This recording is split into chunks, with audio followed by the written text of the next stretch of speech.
මේක තමයි ඊශ්‍රායලට තියෙන අලංකාරම වැව. මේකට ගලීලේ මුහුද කියලා තමයි කියන්නේ. නමුත් මේක වැවක්. මේක අවට තමයි මේ වටේට තමයි බොහෝ යේසුස් වහන්සේ ගමන් කරමින් ඉගැන්වීම් කරේ. ඉතින් අපි මේ ස්ථානෙට ගිහිල්ලා මේකේ අලංකාරය භුක්ති විඳිනවා.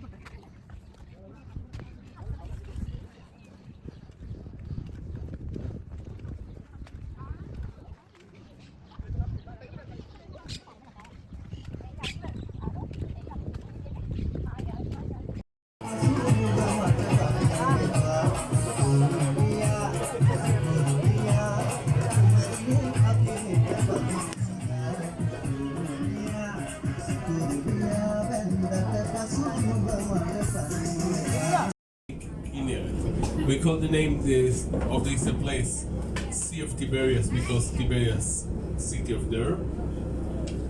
We call the Sea of Galilee because the mountain of the Galilee have there. Okay, and the Sea of Nazareth because the area of Nazareth here. So if you look around to you, all the planet of the mountain, what you see straight with her, this is Golanayas.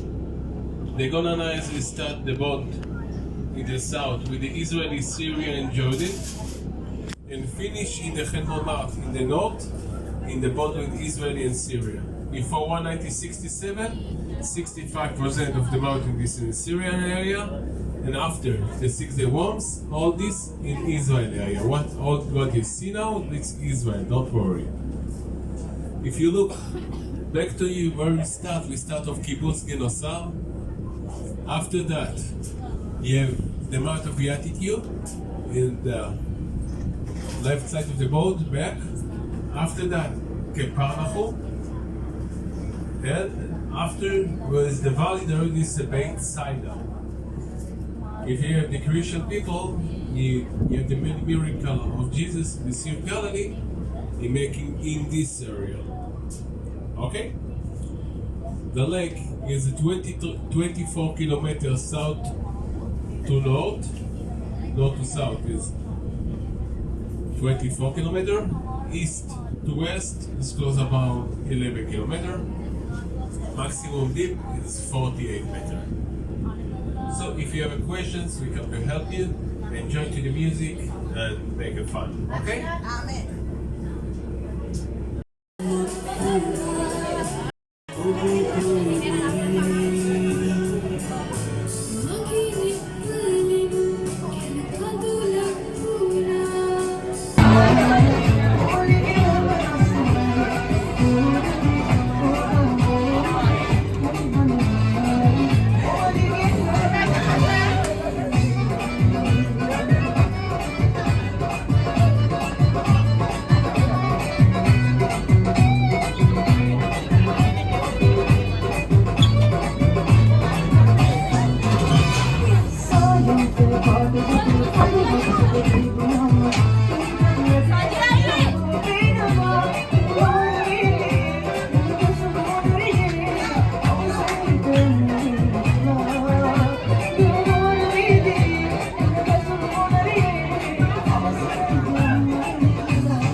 කපර්නාහුම් යේසුස් වහන්සේගේ කාලේ තිබුණු ඊටම දියුණු නගරයක්ව තිබුණා මේක.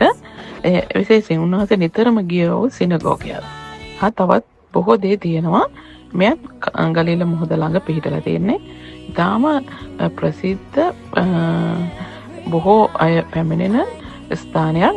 අපේ ස්ථානෙට ගිහිලා තවත් දේ බලලා ඉගෙන ගමු.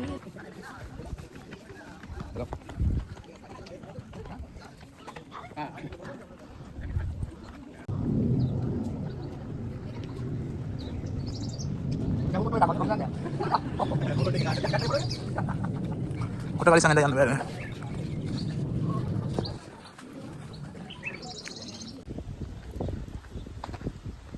Ya mau mama itu.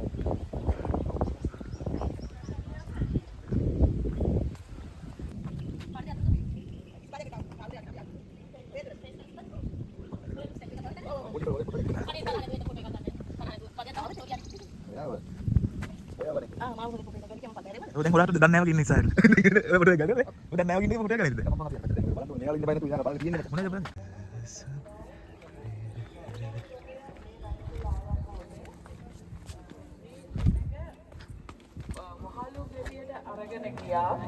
වහලු ගෙඩියට අරගෙන ගියා බාබිලෝන වලට. ඒ කාලෙදි තමයි මේ හිටියා පූජකවරෝ එතකොට මේ මඟ පෙන්නන ගුරුවරු. එක අවස්ථාවක ඒ සිනගෝගය කියන ආරම්භන හේතුනේ බාබිලෝන වලදී තමන්ගේ සෙනගට දෙවචනේ කියවලා වස්නාව කියවලා එකතු වෙලා යාඥා කරන්න කණ්ඩායම් වශයෙන් උඩා ගෙවල් වල එකතු වුණා.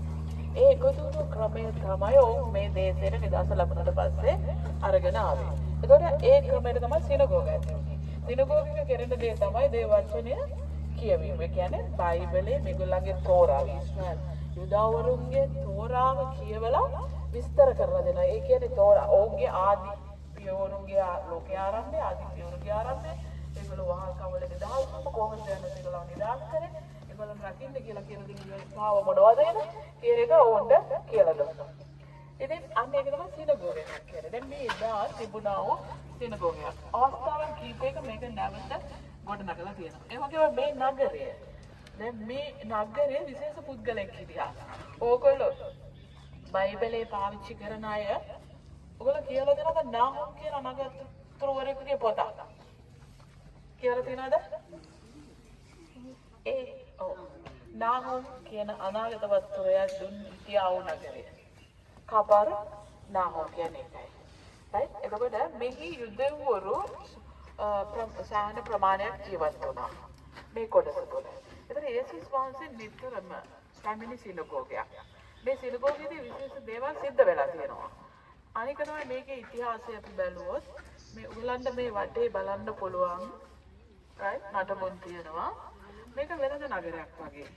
right විදේශී ආරින් සෙනග මේකේ තොටුපළක් තිබිලා තියෙනවා. මේ විදේශීයන් සෙනග මේකට ඇවිල්ලා තියෙනවා. ඒගොල්ලෝ අර නිවාඩු කියන්නේ හොඳ දැන් අපි යන්නේ නිවාඩු ගත කරන්න යන්නේ හොඳ ස්ථානවලට අනේ වගේ විශේෂයෙන් මාළු මේ ස්ථානයේ පටවලා තියෙන වෙනත් දේශයන් වලට ඒ වගේ දියුණු නගරයක්. එතකොට පේදුරුතුමා ජීවත් වෙච්ච නගරේ ඕගේ ගම අර අතන තියෙනවා නේද ඔය ලොකු බිල්ඩින් එක යටින් නටබුන් ටිකක් ඔයගොල්ලෝ දැක්කනේ අපි යනකොට බලමුකෝ. අන්න එක පේදුරුතුමාගේ ගෙදර එයාගේ නැන්දම්මා එක අවස්ථාවක රෝගී වෙලා හිටියා. එයාව සුවපත් කරා යේසුස් වහන්සේ. අපි බයිබලයේ වචන දෙකක් කියවන්න යනවා. මම ඒක මතක වෙලින්ද ලියාගෙන මාව මතෙව් සුභාරංචියේ කාටරි පුළුවන් නම් මතෙව් සුභාරංචියේ 17 වෙනි පරිච්ඡේදයේ 24 ඉඳලා 27 දක්වා බයිබලයේ කියවන්න.